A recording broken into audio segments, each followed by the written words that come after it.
Hello, everyone. I would like to start this international webinar with this special quote that is success usually come to those who are too busy to be looking for it. I do repeat, success usually come to those who are too busy to be looking for it. So starting a new chapter, I Abhishek Kumar, being your host, want to extend a very warm welcome and very good evening to all of you present here. And I hope you all are doing amazing. So, as we know that physical health encompasses of the well-being of our body, which include aspects like exercise, diet, sleeps, and lots more.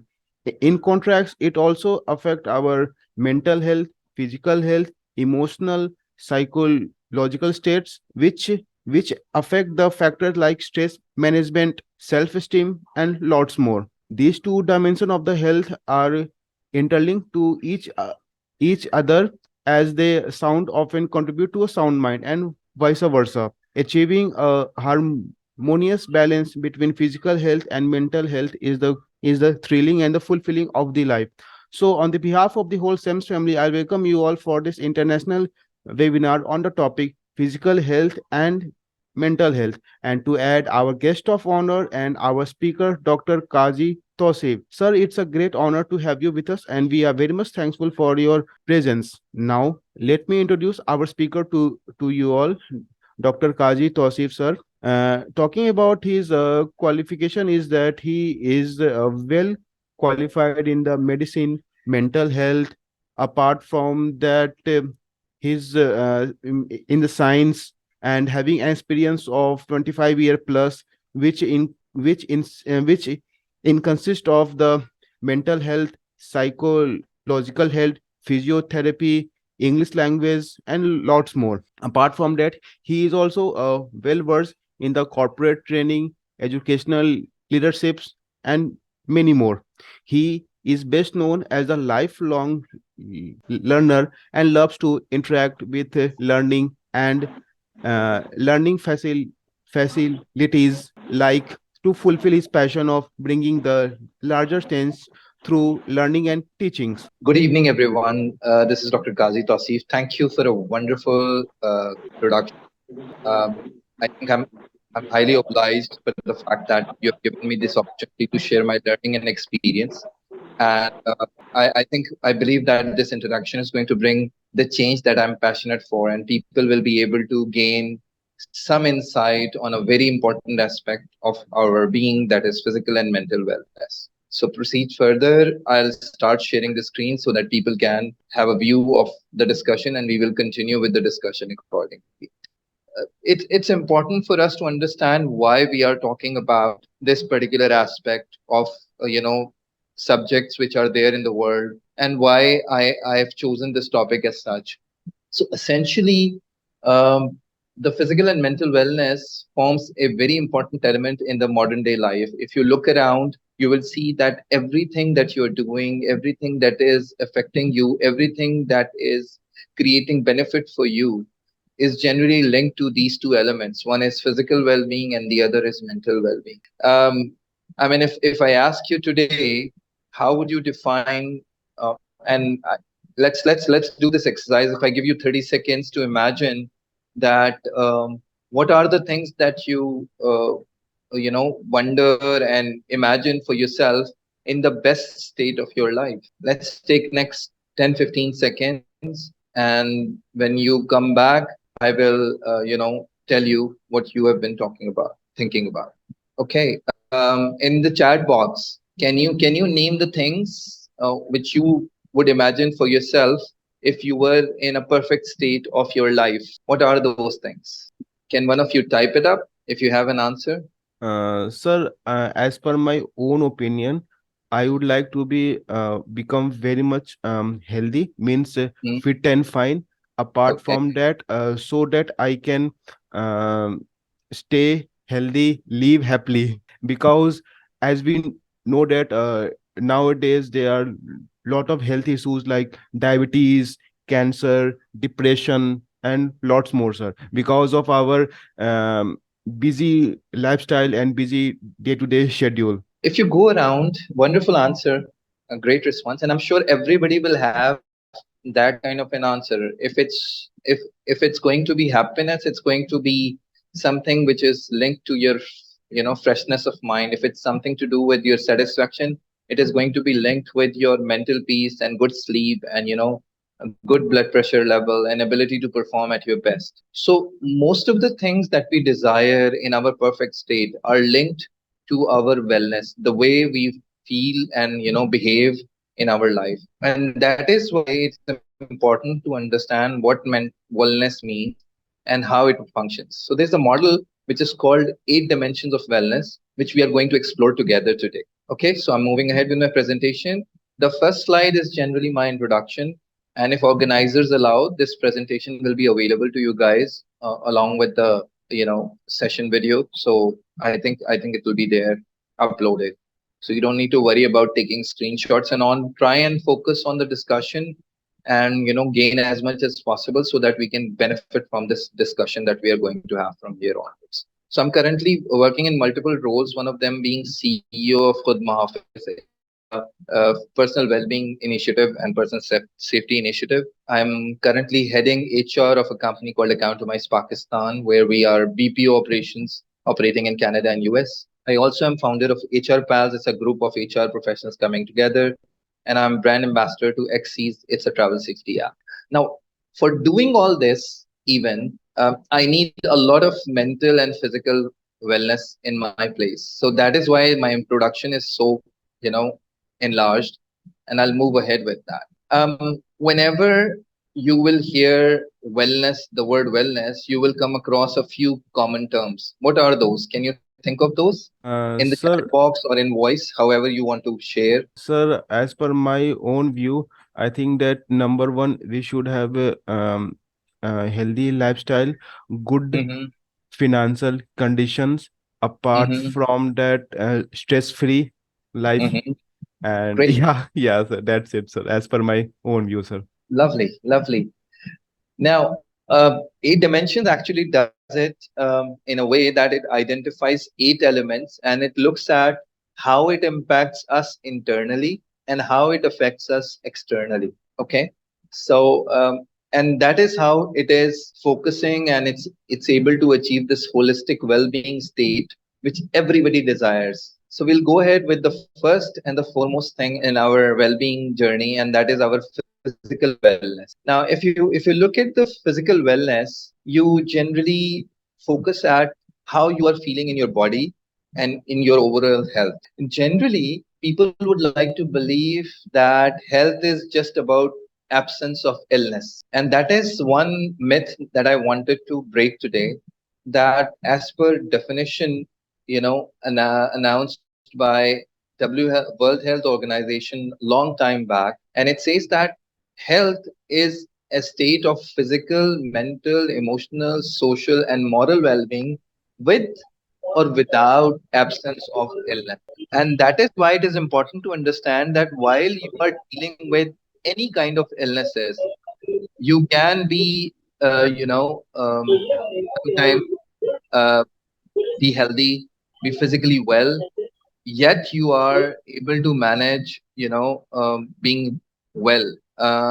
Now, when I say physical wellness, the internal focus is generally uh, the way you are looking after your nutrition. The nutrition forms a very important part of our physical wellness, because we are whatever we eat. If we eat healthy, we look healthy, we feel healthy. And if we are not eating healthy, we are not going to feel healthy. For example, people like to feel and believe that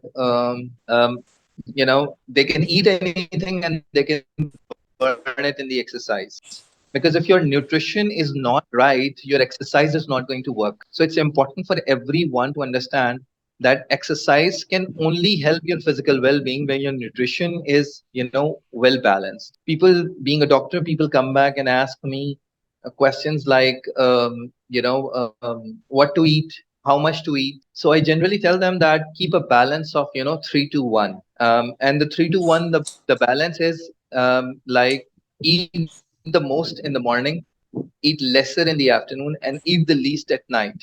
That's the balance of food quantity between lunch, breakfast, lunch, and dinner. And same way, your balance of protein, carbohydrate, and fats should be. You should eat proteins the most, the three. Then you should eat carb moderately, and then fat the least, because uh, your carbs are naturally either going to help you, convert into fat or become your store or get utilized for your brain, for your heart, for your vital organ energy. So if you're eating healthy, it's important that you complement it with a healthy physical movement regime, which is called exercise. Now people generally say that when you ask them that you do exercise, so a lot of homemakers, be it males or females, would tell you, I do home routines, I lift this much weight. I lift these my kids. I go out with for groceries. If you talk to business executives, they would tell you that, oh, I walk, 3 flights of stairs to my office. That is all, physical exertion, but that is not exercise. Exercise is a concerted effort in a dedicated time where you train your body metabolism to operate in a certain rhythm, and it helps your excess energy to get utilized and channelized to whether it is going to become part of your body or it is going to be excreted out of your body. So that is why exercise has to be seen more seriously than it is generally seen. You have to get out of this mindset that, our routine movement is exercise. It's not exercise. It is a kind of vitality, but exercise will take a concerted effort for a specific time zone where you're going to work on yourself and, eventually, give yourself and your body metabolism to become tuned to your energy utilization. Now, when you look at the external focus of it, like I said, that we'll be focusing at two parts: internal focus and external focus. It's important that you should be aware of the facilities, be it healthcare facilities, be it fitness facilities, be it recreational facilities. If you're lucky enough, and less than 10% of population of the developing world have that, you will have recreational areas around you. In developed worlds, you will have a lot of gyms and parks around you. But then again, you can find your safe and sane spaces where you can perform certain routine exercise and walks. If you live in a good neighborhood, definitely there would be that to you. It's important that you make it a habit of getting yourself routinely monitored and managed, getting at least quarterly your cholesterol level checked, your blood glucose checked, so that you can essentially be in a maintenance mode rather than repair mode.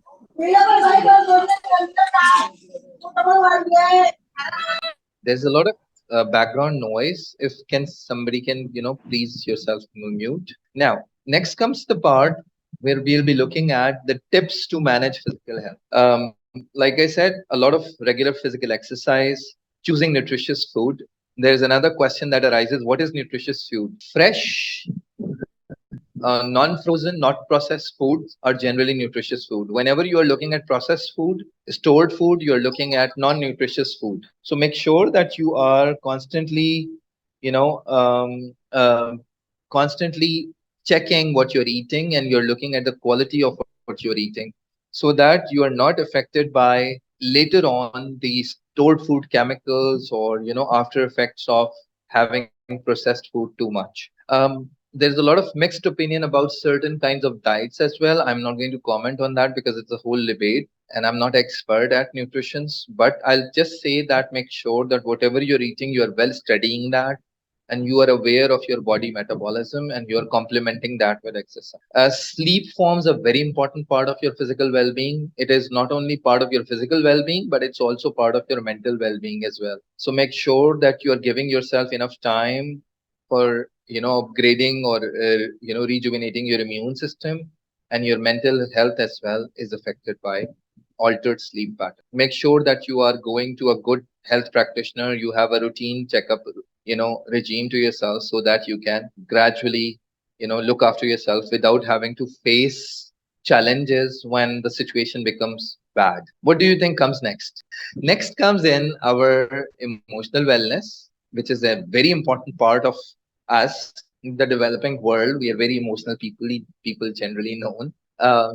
But essentially, emotional wellness is something which affects everybody across the world. So whoever is watching it is somehow or the other is dealing with an emotional situation, positive or negative, or is generally self-aware of his emotional state right now. So emotional wellness is about recognizing, understanding, and managing your emotions effectively, be it their building up, be it their expression, and be it capitalizing on them to maintain and manage your relationships.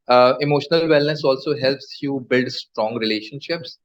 It also helps you, practice self-compassion, because in the modern day time, it's very important that you have self-compassion practice, because we are in generally hustle and bustle. We are challenged by different needs, and sometimes we are compassionate to everybody else but ourselves. So self-compassion also forms a very important part of our emotional well. The internal focus is generally looking at your stress levels and managing them, and self-aware. Now, why stress is a very important element? Stress is a very important element because it is the first, precursor of everything that is going to affect your mental health. And that is why you should have very good mechanisms in place, coping mechanism in place to handle your stress and anxiety. Now, the question arises, what is the difference between stress and anxiety? Stress is whatever is burdening you right now, be it temperature of the room, be it the person you're dealing with, be it a presentation right now, or whatever you're going through in your experiences at the moment.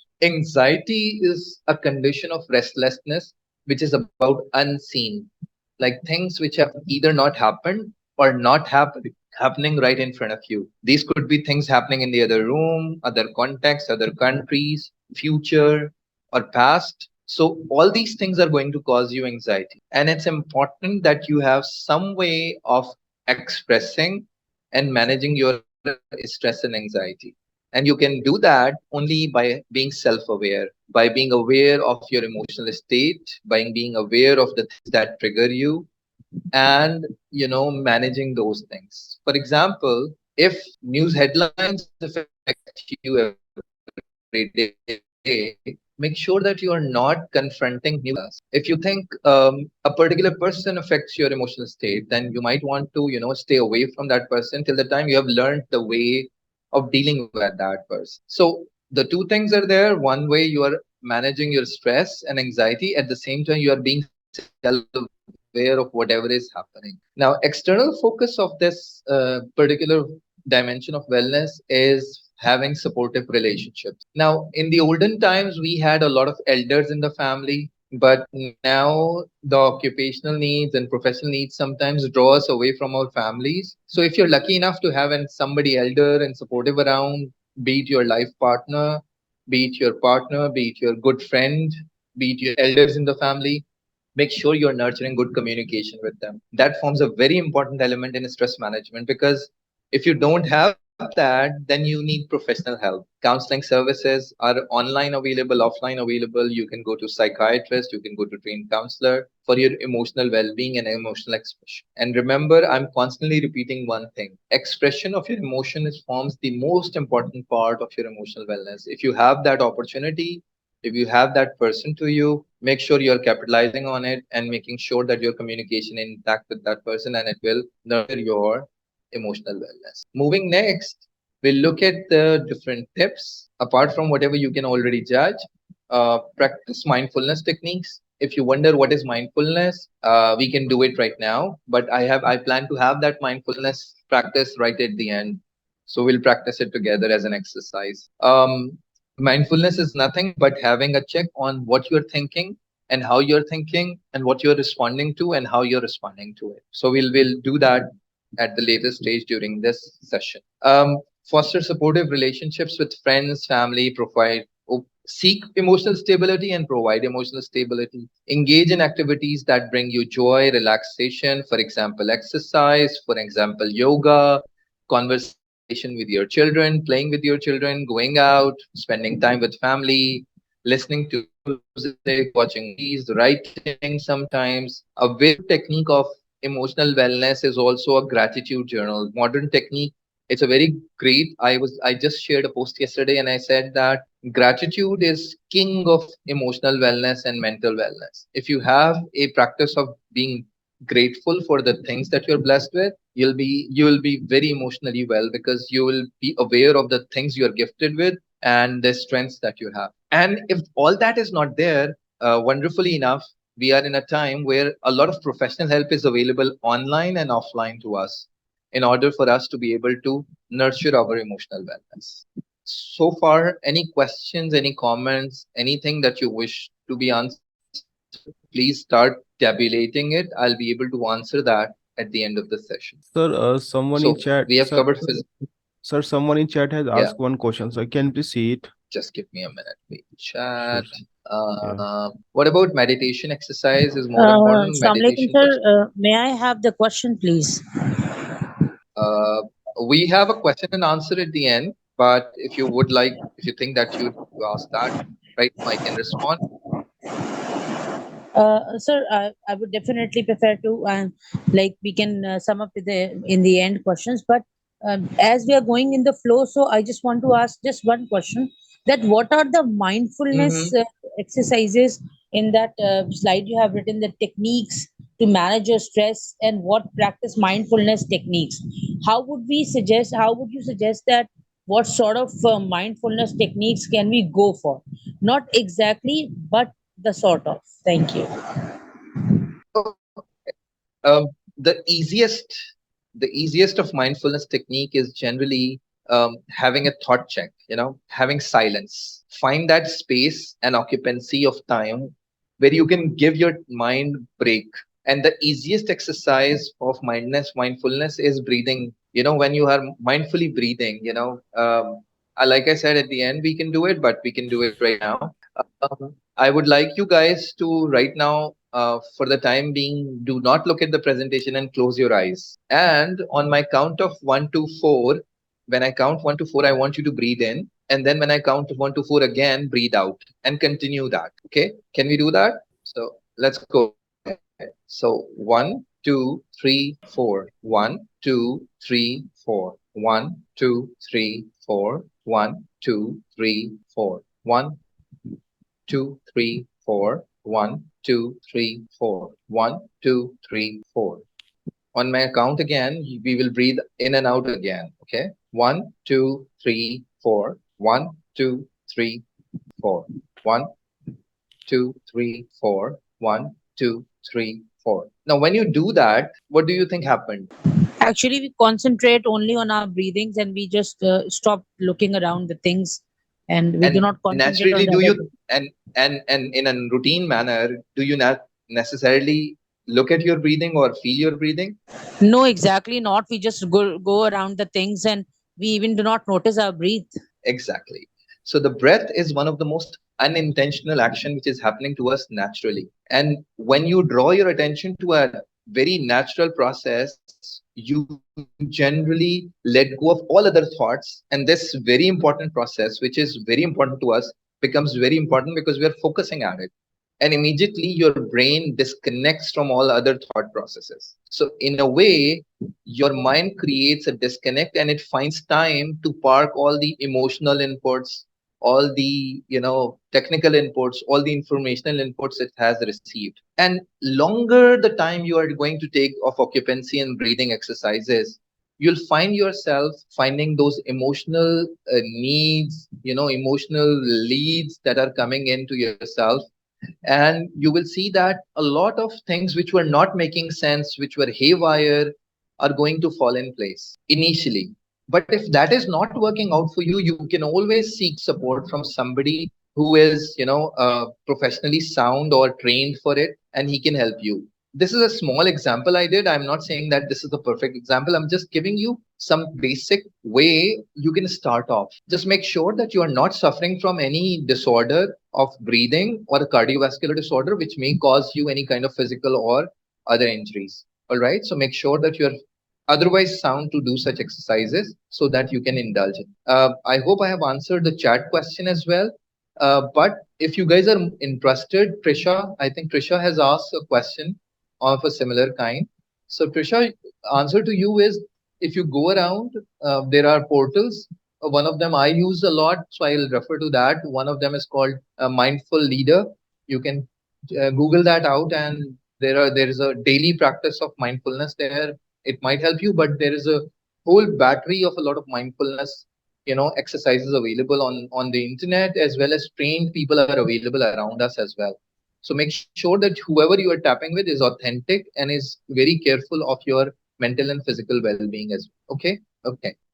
We'll move ahead with one of my favorite wellness types, and that is intellectual wellness, because I'm a lifelong learner, so to claim for myself. It revolves around keeping your mind active and engaged through learning, creativity, and critical thinking. Intellectual wellness is something which tells us that we exist, and whatever we think and we understand matters, and it helps us utilize our learnings to convert them into our achievements of goals. So intellectual wellness is very important. That is all most of the students, and whenever we are planning to grow, intellectual wellness is something we are focused at. We want to learn a lot, we want to gain skills, and we want to grow. So intellectual wellness is very dear to people who are focused on, learning and growth.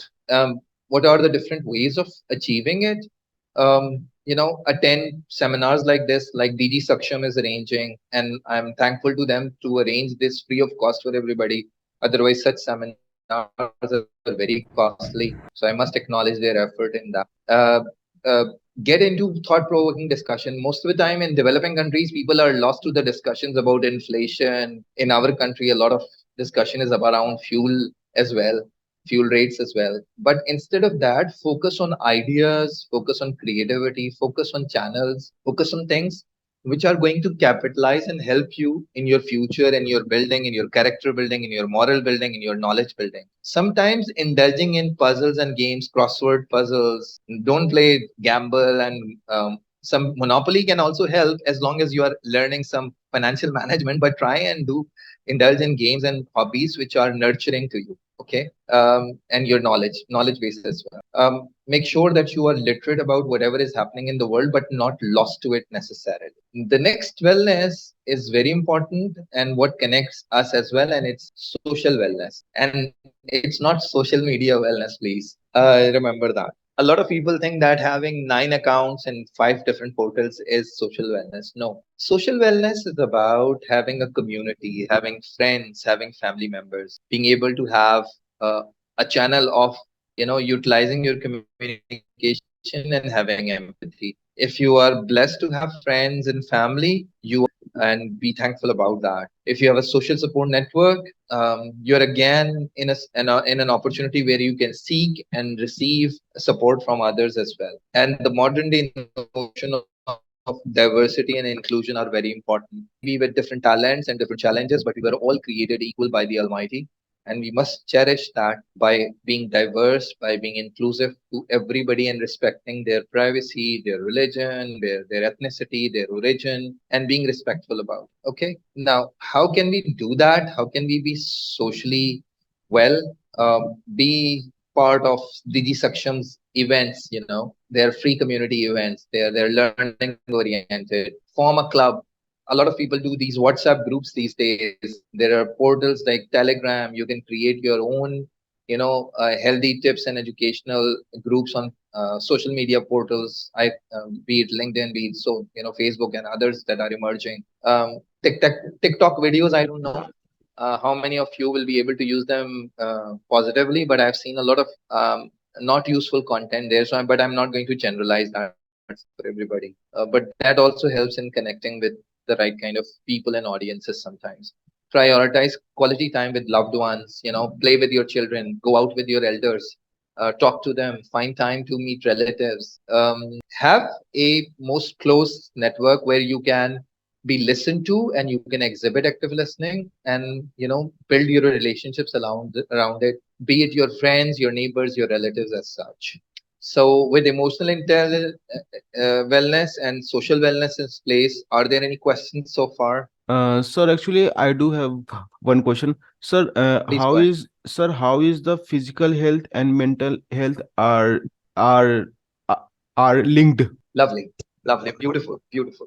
Um, Physical and mental health are linked in a generic fable way. That they say a sound mind needs sound body, and a sound body houses a sound mind. So Essentially, when you are physically well, you are able to perform at your best. So you're self compassionate, and you are self your image of yourself is very positive. So your physical health affects your mental presence, because you're physically alert to respond to the needs of your day. Now, when you are mentally healthy, when you are positively thinking, you're mentally engaged, you are having sound sleep, you are physically available to engage in your physical needs of moving, engaging, meeting, performing different duties of your routine life and work. So the two things are interlinked in that way, that if you're confused and lost most of the time, even if you are physically very strong, you're a bodybuilder, but if you're mentally confused, you're going to end up with accidents in the gym,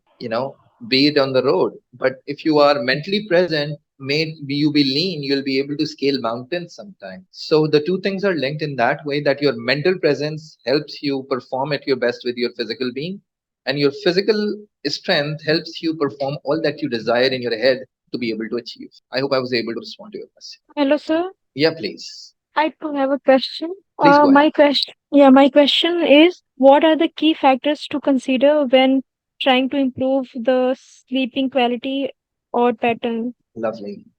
The first and the foremost thing in sleep quality is what you're sleeping with. What you're sleeping with, I mean to say, are you sleeping with a lot of gratefulness, thanks, and gratitude at night, or you're sleeping with a lot of complaints and negativity at night? So the one of the most important thing is your emotional wellness in that regard. That if you're emotionally well when you're sleeping, then your sleep is going to be sound. Then the next part in that is also your physical condition. If you are if you have kind of overeaten, or if you have some kind of physical illness, or if you are physically very tired, your sleep is going to be very, very either deep or very disturbed. So make sure that you are not sleeping too tired or too exhausted. A good idea is to have some stretching routine in place when you're sleeping. Make sure that you are paying thanks for all the blessings you have in life when you are sleeping, when you're going to sleep. And when you are sleeping and wherever you are sleeping, make sure that it's a non-noisy space, your light is not very high. Remember that while we are sleeping, and we are sleeping at the right time, a lot of hormones get released in our body, which help our growth, which help our mental state, which help our physical state as well, our blood pressure, our cardiovascular health as well. So make sure that wherever you're sleeping, it's not very well lit place, it's very nicely isolated space, non noisy, and make sure that you're sleeping with some good emotions to go ahead with.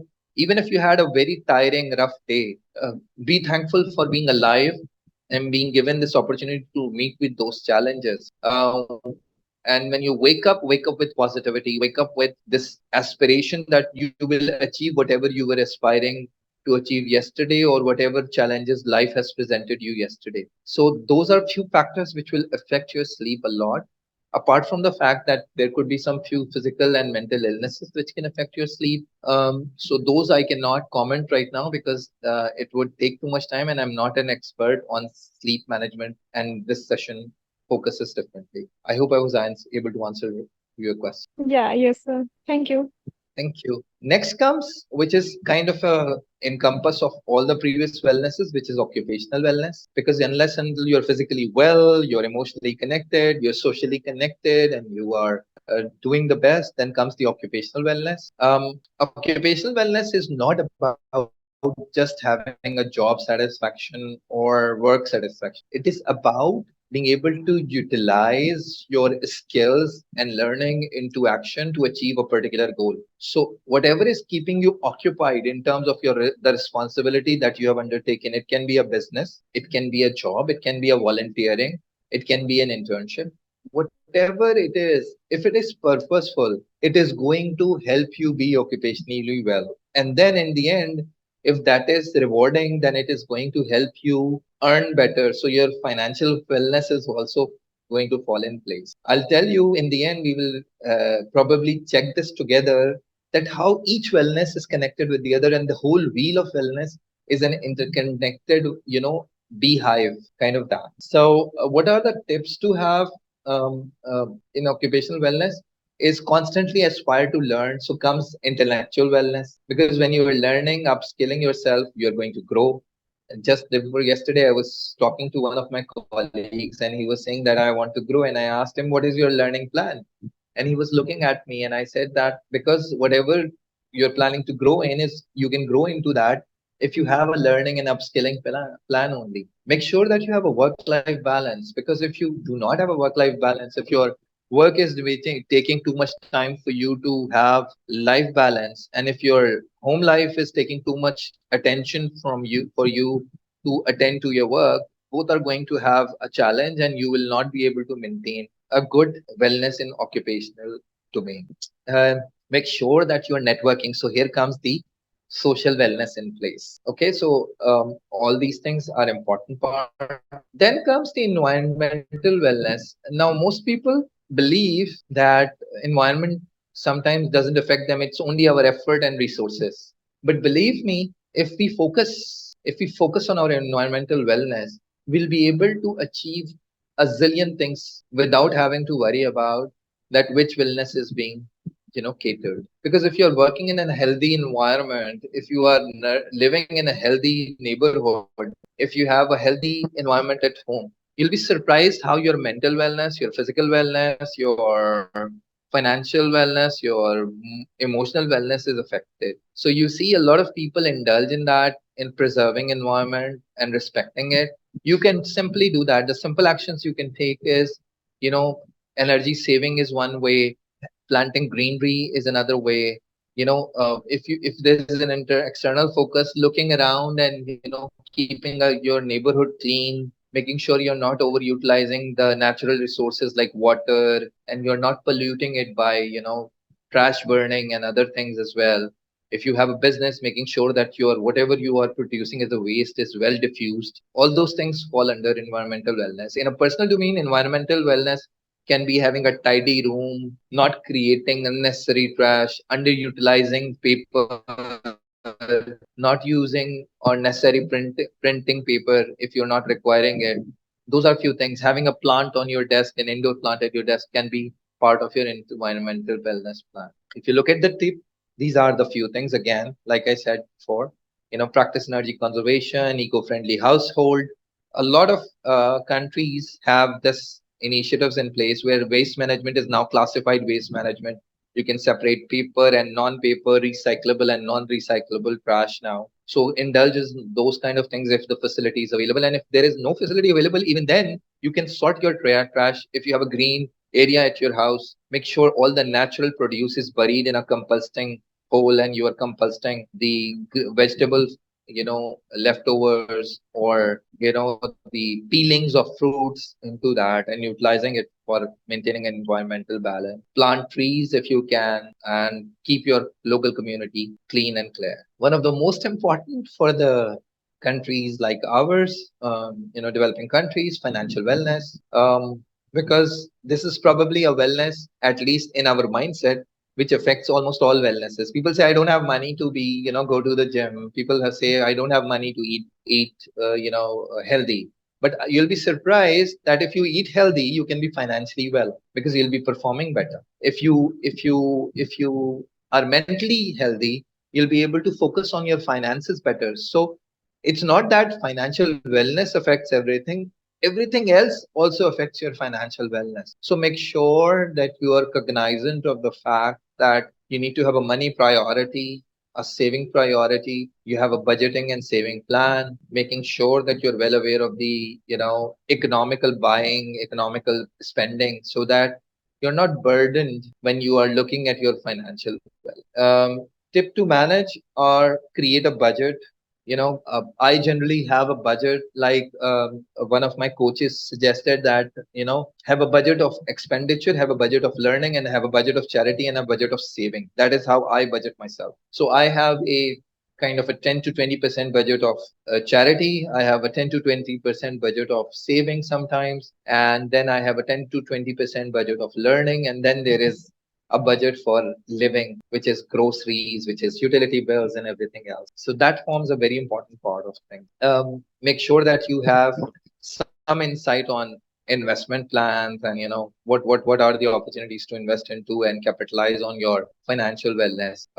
You should have some emergency funds saved for unforeseen situation, because if you're in a country where social security systems or social support systems are not in place, you'll be on your own, so you have to have some way of managing that for unforeseen time.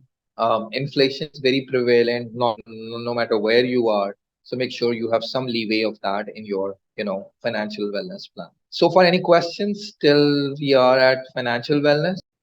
Sir, someone actually, sir, I do have one question. Someone asked that how much money or how much that fixed number that we should have to get financial free. How much fixed number as per your own point of view that is needed to be required to get a financial free mindset. Okay. All right. Sometimes the world is enough. If you are an unpeaceful mind, if you are an anxious mind, if you're somebody who is worried about comparisons and everything, then the world is not enough. But if you're somebody who is patient, who is generally cognizant of realities, somebody who is, well managed, well connected, so you would know what number is enough for you. It can be varying from country to country. For somebody like me, it's important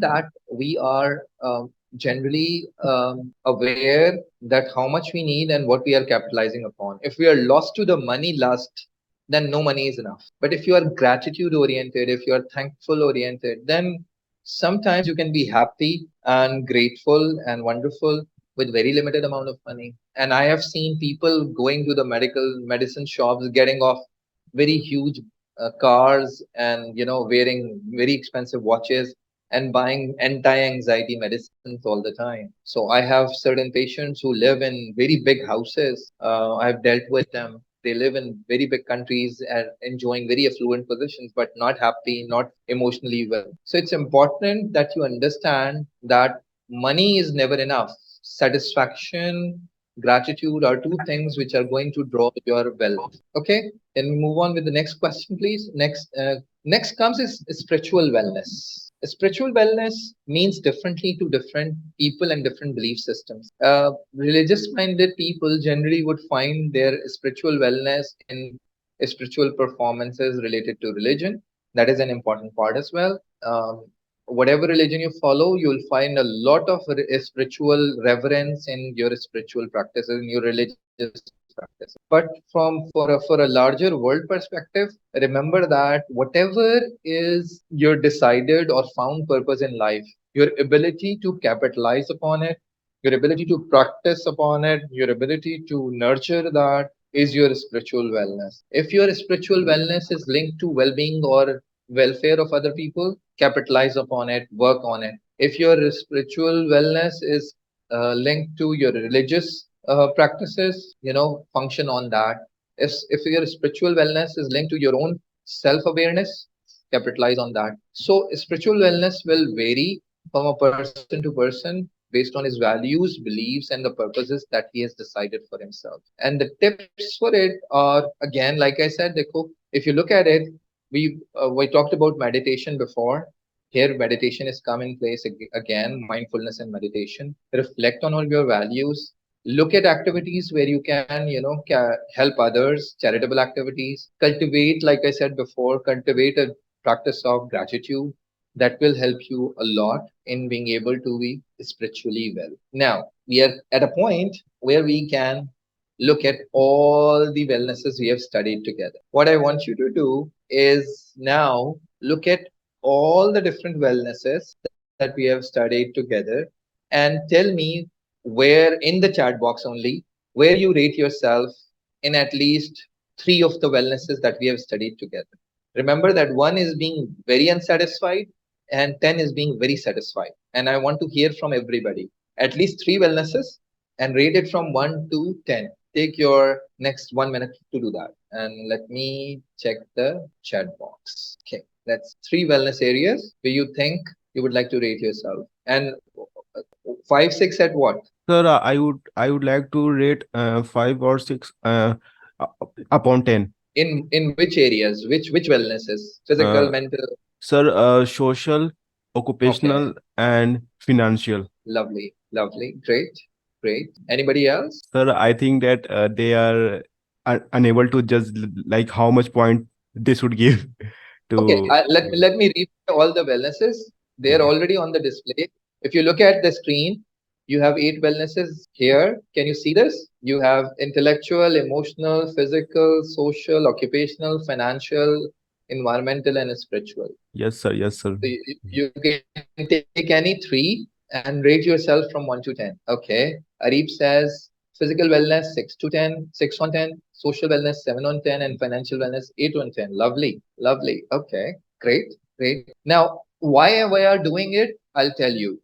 This is called self-perceived competence. Okay. Now, the good part of this practice is that you can rate yourself anyway, but the good part is that it can help you focus better. That is why I said whatever wellness you prefer, you can rate yourself at it.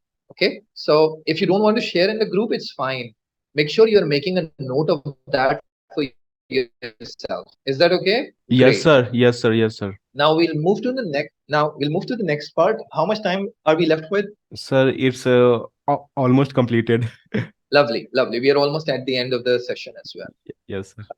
Um, if you look at it, I want you to write down, keeping in view your ratings, whatever you have, rated yourself. Make sure that the score that is missing, like if you're not 10 on 10, if you're not 10 on 10, then you're going to, list down at least one, two, three goals for that particular area. For example, if somebody is just like if I'm like Arib in my physical wellness, so, what are my first three goals for my physical wellness? What are the three actions I want to take? Okay, um, or what are the three goal areas? For example, somebody at my age, 48, I want to be physically best in my ability to, utilize my physical strength, and so that and then I want to be at the best of my height, average weight, and I want to eat healthy. So those are my three goals. So same way, come up with at least one to three goals for yourself in each wellness areas. And why it is important to set goals? It is important to set goals because these goals are going to be your focus. Otherwise, you will keep attending these sessions all the time and not going to achieve anything. So that is why I always end up my sessions with what I call them goals and the first doable actions. If you've decided your goal, like for example, I've decided to be at my best weight average for my height, which is 5'10" and a half. My best weight average is around 75, 70, 68 to 73 kg. So my first doable action is to look at check my weight right now. What is my weight right now? And then I will re-examine what I'm eating. Those are my first doable actions. And then probably I will start doing some exercises which I can do at home. So those are my first doable actions. So it's important that whenever, and this is my generic tip to everybody who is listening, who's going to watch this video, whenever you are attending training, make sure that you have your goals in place and your first doable actions in your own time, and you're investing the most important resource of your life into something which is not going to end up in any results. With that, I'd like to thank you all for your patient audience. And still, if you have any question answers, your comments and feedback, I'll be happy to hear. Yes, sir, I have a question. Go ahead. So, sir, as a student, I personally feel like so much stressed sometimes due to peer Mhm. pressure, studies, family pressure, etc. So, how can I overcome all those so that it does not affect me mentally and I am able to focus on my studies or my priorities well? Okay. What kind of performer are you, Trisha? Are you a good performer? Are you an average performer, or you are an underperformer? How would you rate yourself? Oh, I would say average or more than average. Lovely. And how often do you look at that as an achievement, or do you look at that as something to build upon, or you look at that as a deficiency? No, I feel happy about it. Lovely. Also, I feel like I can improve more. Great. Lovely. That's a beautiful focus. Just remember that whenever you are looking at any kind of situation, wherever you are feeling pressured, look at two factors. One is things you can change and things you cannot change but worry about. Okay. So If you are in a zone generally focused at things you can change and improve, then you are in healthy zone. But if you are constantly focused at a zone, things you can worry about and not do anything, then what would happen? You'll feel that pressure. For example, I'm not sure of your age, but generally in a younger age, our general pressures are linked to social reputation. And we are all well aware to date that our social reputation is not affected by what we do, but it is linked to what people perceive of us. But can we change?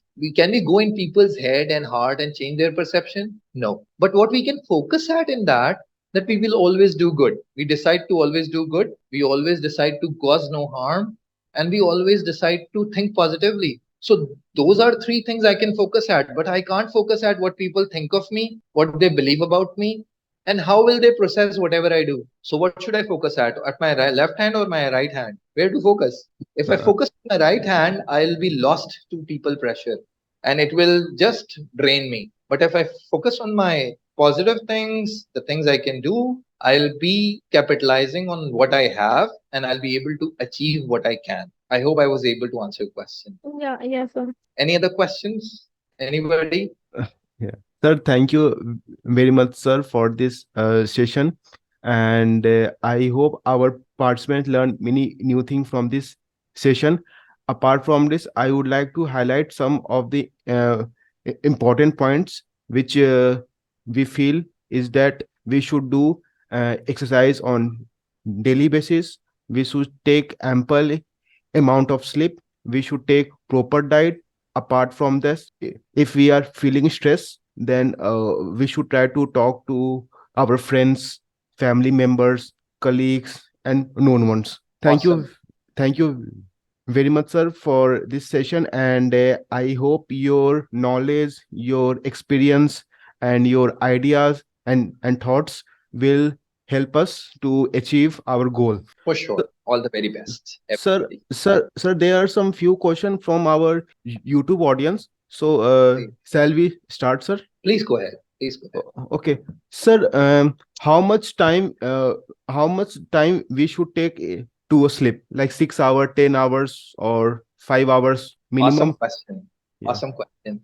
Remember that physiologically, our brain is designed to sleep differently at different age brackets. From the age of 0 or 1 month, or from birth till 6 months time, our each sleep time is around 18 hours, and it can go up to 2 years time. After that, our sleep time is reduced to 12 to 16 hours. That is why, because those are the brain growth years, and brain is generally growing in that age, our personality is forming. So that's why sleep forms a very important part of life. And physiologically, the nature has designed us to sleep that way. As the age grows from 7 to 18 years, the sleep can be 8 to 12 hours, depending on the kind of life you are living and the zone you are in and the climate you are in. After adult age, general sleep hours can be 6 to 8 hours. But once you are turning 40 to 45, make sure that you are not expecting yourself to sleep longer than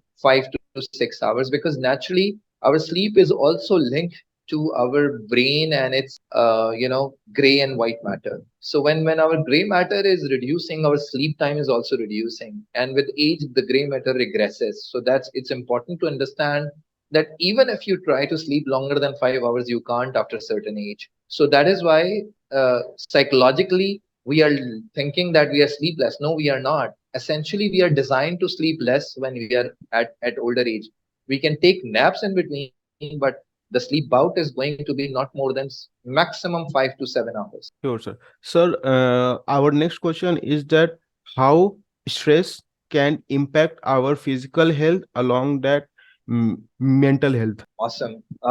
Stress can help you positively if you are planning on your stress. For example, exercise is a planned way of taking physical stress. So it is bodybuilding, it is exercise and stamina building. But if physical stress is taken unplanned, so it can create backache. For example, if you unduly lift weight in wrong posture, so the stress is going to cause you backache and leg problems and neck problems. Same way it goes for mental stresses. If you have a way of managing your thinking, if you have a thought check pattern, if you have a thought journaling pattern, if you have a gratitude pattern, then you will be able to handle accordingly. But if you have a if you are unable to manage your or plan out for your stress, then you will it will affect negatively. And like I said before and during the talk, that if you have inability to focus is going to draw negative impact on everything. So this is how the two things are linked. Sure, sir.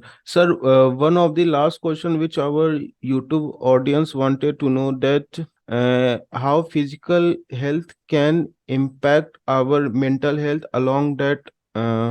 Yeah, same. He is It's the not same mentioned. question. Okay, sir. Okay, sir. The next question is that can you name the sign which shows the our mental health is deteriorating? Okay, like I said in the beginning, I'll repeat again. Sleep is the king. Remember, if you have having altered sleep pattern, then that is the first sign of stress or anxiety building up. If you're unable to sleep sound, or if you're waking up too tired, that means there is something happening in your mental health, and you need to focus at that. Sure, sir. Then it could be your ability to be socially and emotionally present in your situation. If you're finding yourself too lost in your own thoughts, that's the second sign. The Yes, sir. third sign is if you're constantly unable to find meaning in the communication. So that is there. Sure, sir. Sir, thank you very much, sir, for answering this question. And I hope our audience and participants learned many new things from your session. And thank you for you all guys for attending this session. Apart from that, if you are having any question, then please contact us by email or telephone. We are happy to give you support. And please follow us on our social media pages like Instagram, LinkedIn, YouTube, Facebook, so that you can be updated more on our webinars.